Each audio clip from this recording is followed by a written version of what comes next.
મિત્રો, હું જિગ્નેશ મેવાણી અત્યારે વિજલપુરમાં છીએ.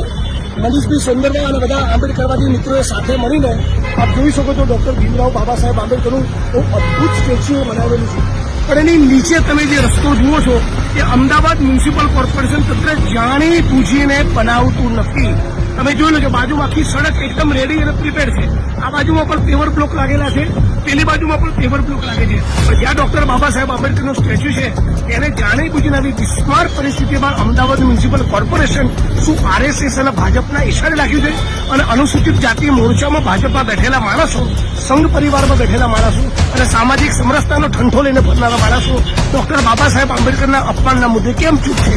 એ બધા સાથે મળીને આજે અમે પૂછી રહ્યા છીએ. આખા ગુજરાતની અંદર આ વિડીયો વાયરલ કરો જેથી અમદાવાદ મ્યુનિસિપલ કોર્પોરેશનનું તંત્રનું આ મુદ્દે ધ્યાન દોરાય અને એમની આંખ ખુલે. જી બોલો. બાબા સાહેબ આંબેડકરનું ગુજરાતનું સૌથી ઊંચું સ્ટેચ્યુ આજે અમદાવાદ શહેરમાં એ માનનીય ગૃહમંત્રી અમિત શાહના વિસ્તારમાં હોય. બાબા સાહેબને સ્ટેચ્યુની આગળ છેલ્લા 4 મહિનાથી વારંવાર રજૂઆત કરવા છતાં આખો રોડ કમ્પ્લીટ થઈ ગયો છે. જાણી જોઈ અને આ ભારતીય જનતા પાર્ટીના કોર્પોરેટરો અને સ્થાનિક અમદાવાદ મ્યુનિસિપલ કોર્પોરેશનના અધિકારીઓ કામ કરતા નથી. પણ નહીં કરે તો ટૂંક સમયમાં ખૂબ મોટું આંદોલન કરશે એની તૈયારી રાખો. જય ભીમ. સાથીઓ, જેવી રીતે તમે જાણો છો કે અમિત શાહે કીધેલું આ હાઉસમાં કે આંબેડકર આંબેડકર આંબેડકર કેવું એ આ દેશ માટે ફેશન થઈ ગયું છે. પણ એ અમારું ફેશન નહીં, અમારું આ પેશન છે.